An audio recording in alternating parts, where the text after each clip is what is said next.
Budget 2016 is upon us, and this could very well be the budget that changes the destiny of many of us, both you watching and me, and the bunch of MBA students I'm here with at the S P Jain Institute of Management and Research in Mumbai. So how does Budget 2016 matter in terms of your life and my life, and especially these students who are out there to get into the corporate world in just a matter of months' time, and they're here awaiting with bated breath as to what the contents of the Budget 2016 document is all about. So let's first check with them as to what their topmost priorities are when it comes to Budget 2016.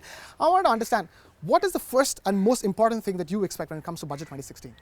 Well, I've been working for several years in the industry, and I've been paying lakhs in the tax, right?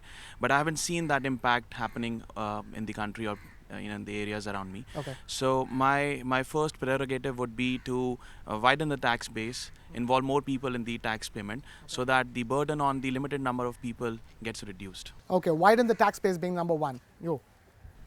First of all, I'd like to say my expectations from this budget. It is that India needs to grow in terms of doing its business around the world and developing its reputation for being an excellent environment for doing external business. Okay. That want to India for developing in first. Okay. Adding on to what Sahil said, I would like to highlight this point that of the 120 crore Indian population, approximately 4% are the taxpayers. Okay.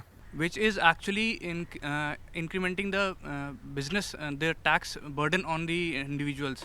If we can improve that, the tax revenues and as well as the burden can be reduced. Okay, so basically widen the tax base is a clear word coming in from the students over here. I have another point of view. So I want to make a point. So why doesn't the government bite the bullet and taxes the agriculture sector? Because it's been long in discussion and been a pending one. So the rich agriculture should be taxed, because that's where we can get a lot of revenue from. That's what I feel. All right. So actually one thing that everybody in these days is facing is high, we want houses and we want loans for those houses, and the rebate that we are getting on those housing loans is really very less. So that is what I'm looking forward to, that at least there should be a lot of rebates on housing loans that we are getting these days. Okay. Rebates on housing loans, that's another request from Budget. I think there's a high need for to increase the tax exemption limit. Okay. So the thing is the cost of living is increasing. So if you see education, you see healthcare, everything is getting much more expensive. So I think there's a high need wherein we increase the tax slab limits to a high level. Okay. And what I'm saying is, right now, if you see, as my friend has said, tax is disorganized. Like mainly we people are paying it as an income tax, but there is a major chunk of the people like in business and like who are making a big money, but they are escaping from the tax. So we should look more on that perspective. Right. Widen the tax base is a very clear call coming in from the students, MBA students here at the S P Jain Institute of Management and Research in Mumbai. So that's very clear. Widen the tax base. That will be the first request to the Finance Minister from Budget 2016. What else? As we are approaching this budget, one of the key components of this budget is said to be the fiscal deficit versus fiscal prudence debate. Because at the end of the day, this is something that's top priority for the Reserve Bank of India. This is the top priority for North Bloc.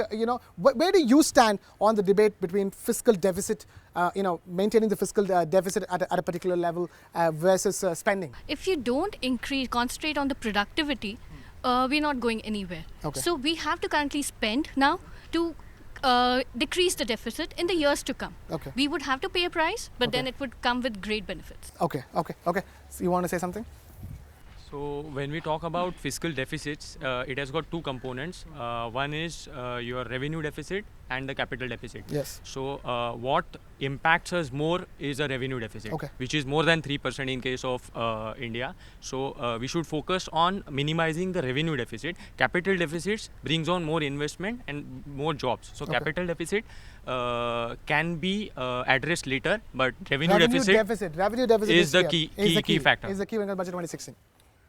I would like to add to that physical deficit. So basically, currently the other schemes like OROP and along with that the previous government food security bill and all, they are actually cutting down the fiscal deficit. I mean, they are actually extending it, so they are actually getting the GDP like less than by 0.5. So government has to do some big bang disinvestments like in Coal India or NTPC, so which are having a big cash reserve. So those things they have to balance it out, because you cannot just simply you cannot just close the populist programs like ORP or social budget food security bills. Okay, let's give it to somebody who's yet to have a turn.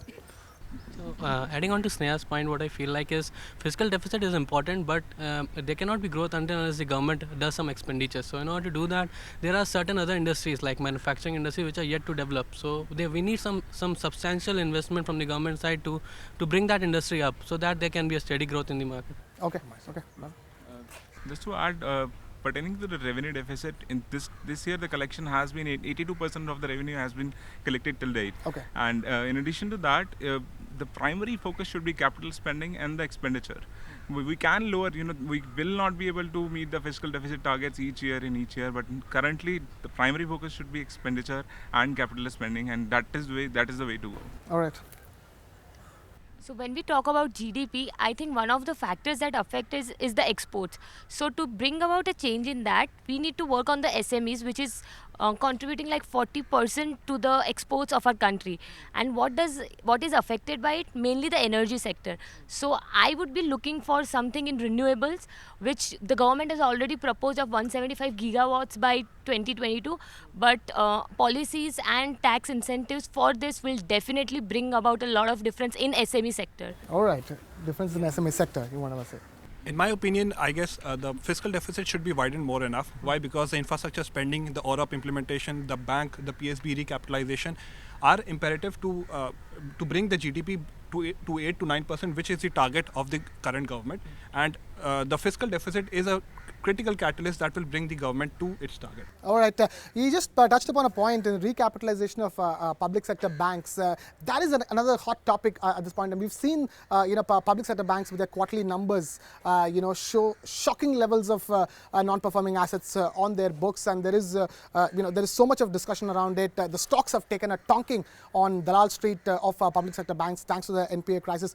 Is it justified to pump in more money into public sector banks? That's another question. That's another announcement that people will be watching out for. Anybody wants to comment on that? If you notice, I don't know how similar these events are, but even the last deficit issue that was there in the US, pumping did help. It was a quick short-term pumping, but it did help. In our case, yes, we are rising very high on the NPAs. I think it's about touching a trillion of the count.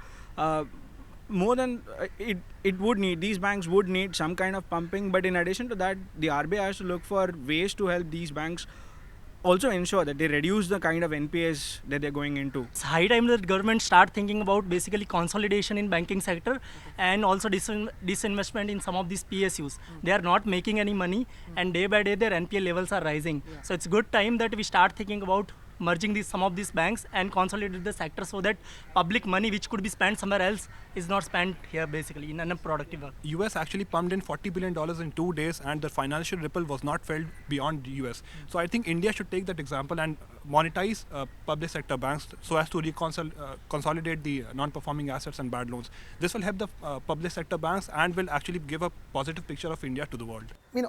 How crucial, because we've had 2 droughts roughly. Agricultural output is still a pain point. Every single time core sector data comes out, agricultural output is still a pain point in the country. Do you think for Budget 2016 it becomes a crucial juncture now to address agriculture? Yeah, I completely agree to that. I mean, if you look at Indian population, major part of the Indian population is into agriculture. And since last 2 years, there has been drought, there has been other monsoons, ill-fate monsoons, which have not affected the farmers.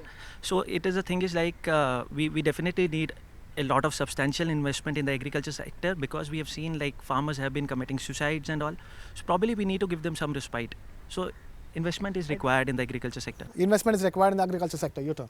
Yeah, actually, almost 70% of Indian population stays in the rural areas, and almost 8 crore of Indians are farmers. So, and there are a lot of droughts are happening currently. So, we would like definitely to government to take some action and invest some money so that farmers can benefit. The reason why I'm asking this is that the rural demand for different sectors, be it auto or be it FMCG, has not been great for the last couple of years as well. And it's very crucial that even for an FMCG company or an auto company, that rural demand revives soon. And for that, we need the agriculture sector to do well. So that's the reason why. So agriculture sector is the key contributor to the demand. So just like I think we had a news of a startup plan for IT startups. Stand Up India. Yeah. Yes. So we can think of extending same kind of startup plans to agricultural sector, so that the agricultural processing it adds up to the GDP part of it. All right. Like Startup India, Stand Up India, we need Agriculture India as a separate program, is the word coming from one of the students. So one of the factors in this agriculture is irrigation. So I would like to see some renewed subsidies for pumping systems like solar pumping systems, etc., which has already been implemented, but monitoring is not there. So we would expect some renewed monitoring, which will definitely benefit. All right, that's one key point. Lack of infrastructure, what I feel, is adding to the fiscal deficit in case of agriculture sector at least. So what we can do is invite more FDIs at least. There we can go for higher capitalization, higher investment in those fields, and those can yield better returns for us. I would like to add one point. I think no one mentioned about the goods and service tax. Yes, very crucial.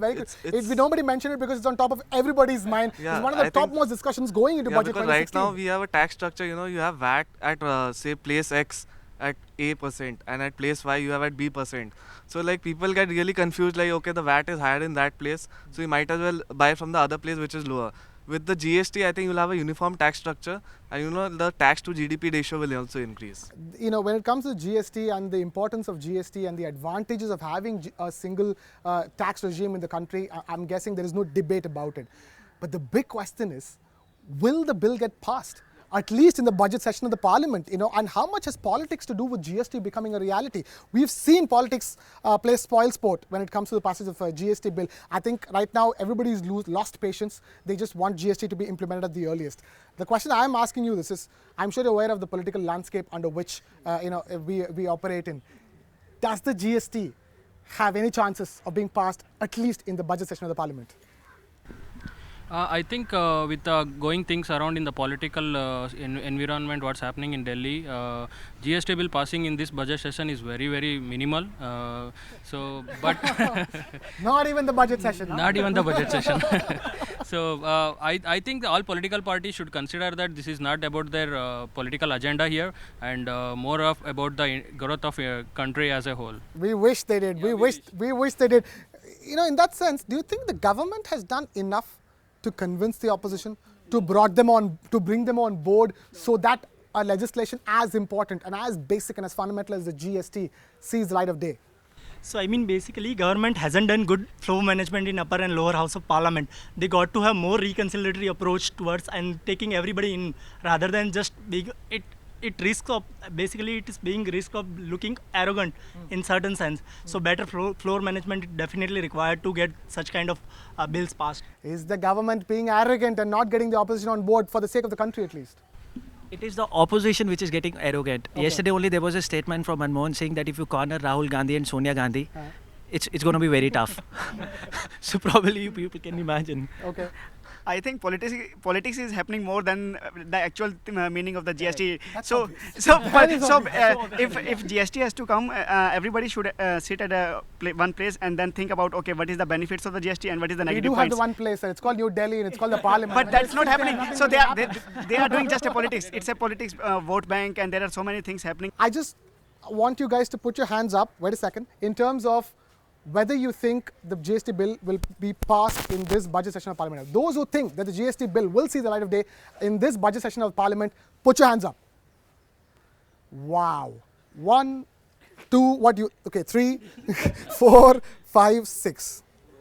That number doesn't seem good. That number doesn't seem good at all. So obviously a majority of you are convinced that despite all the water under the bridge, that the GST bill will not see the light of day at this Parliament session, right? So what's happening is this GST was originally the idea of UPA. So now they are stalling this bill. So previously they gave a statement that the GST rate should be fixed at 18. So they are raising such demands which can't be met. So it's more of a case of scoring brownie points and stalling the business and showing the government the negative light rather than killing the budget. The only reason I put up my hand was there is another way of passing or applying the GST on the manufacturing segment without the consensus of both the houses. That is by consolidating the excise duty and the sales tax.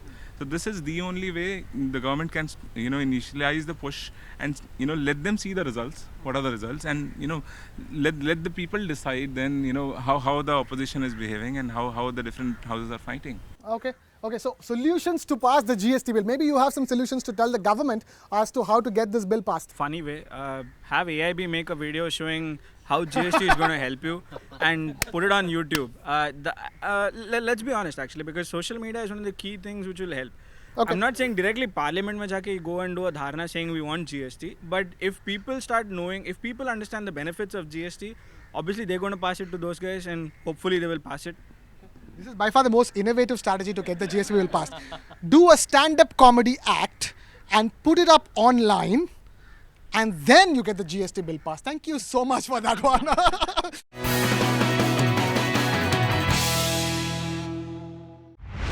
Make in India week means that, and the government's focus on Make in India means that job creation from the manufacturing sector.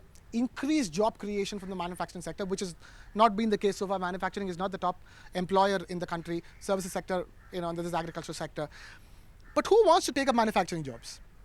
How many of you would be happy taking up manufacturing jobs? If all those jobs that Make in India is supposed to create, we all know that it will create manufacturing jobs largely, majority of it all.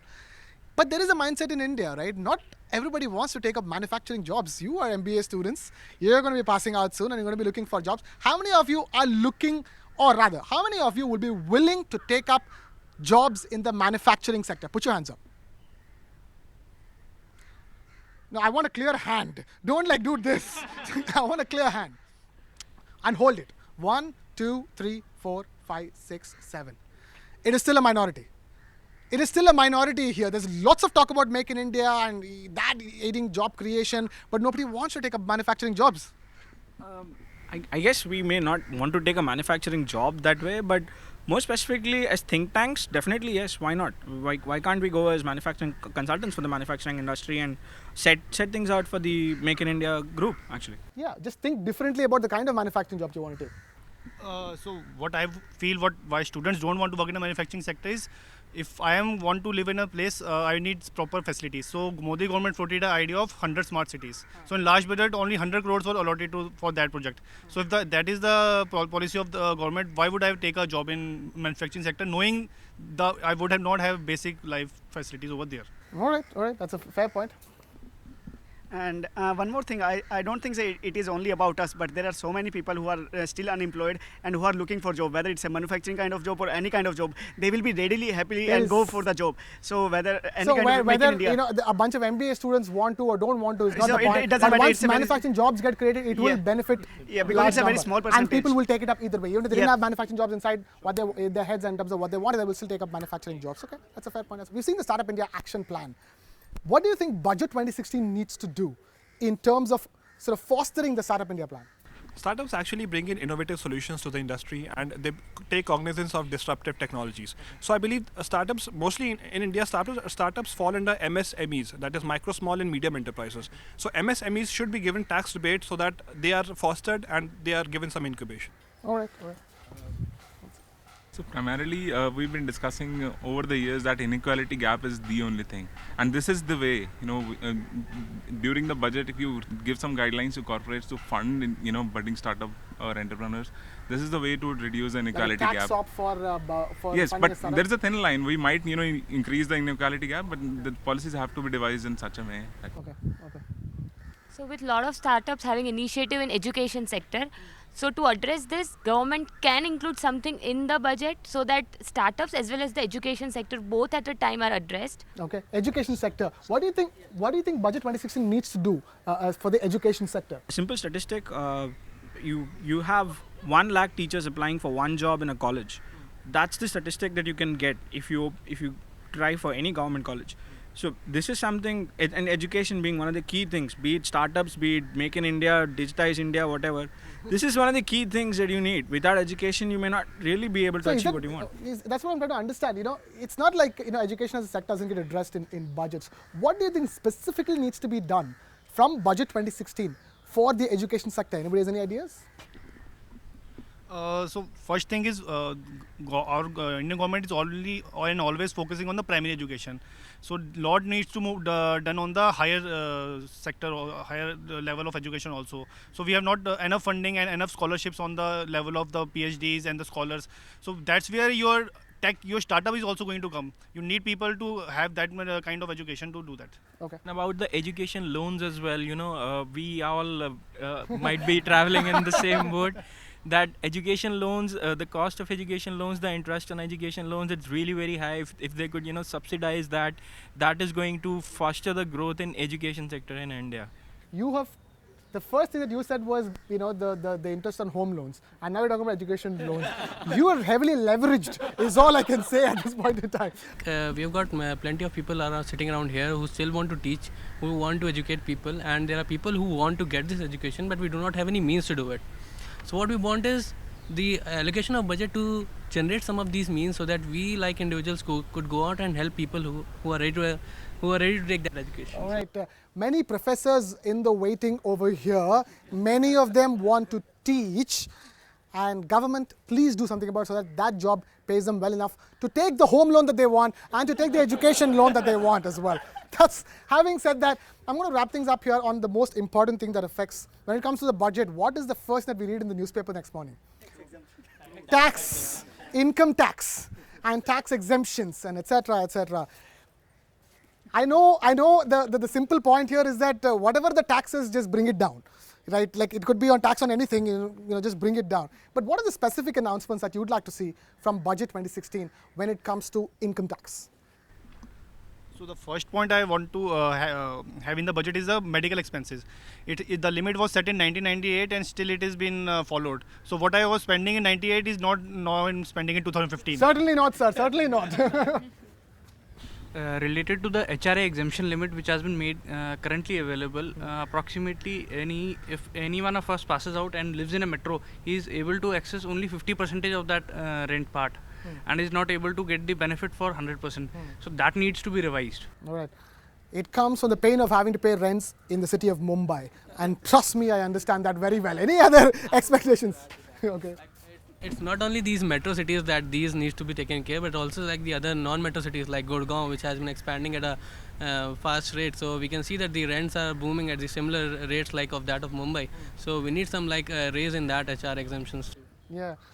First, we couldn't pay the EMIs in the house, and now we are not being able to pay even the rentals that on the house that we want to live in. Any other expectations in terms of income tax? So if we could have a better slab rate, we want 1 lakh. It should go to at least to 2.5 lakhs. The slab rate we could do the savings in under ATC. Assocham is already telling that government has to increase the tax limit to 4 lakh rupees. So it's high time government does this. High time government increases the tax slab or raises the tax slabs. Any other point of view?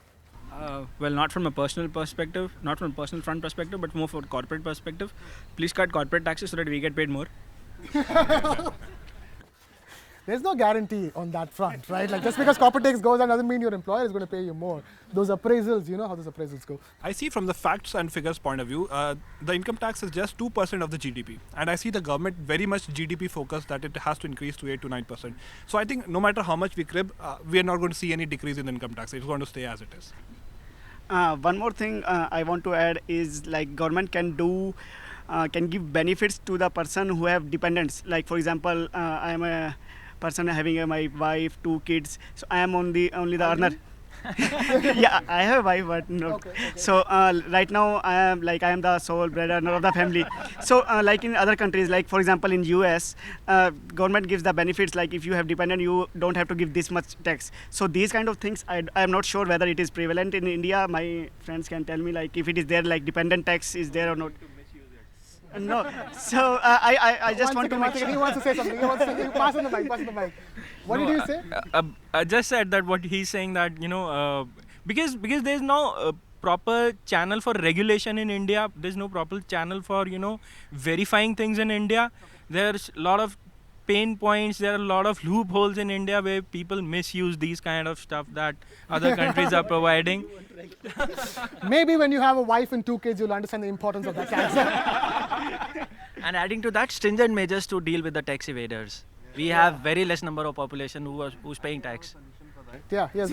I think you can have a whistleblower scheme. Like if you can tell, okay, this guy didn't pay the tax, probably give him some tax benefits at the same time, and probably more people will start paying tax.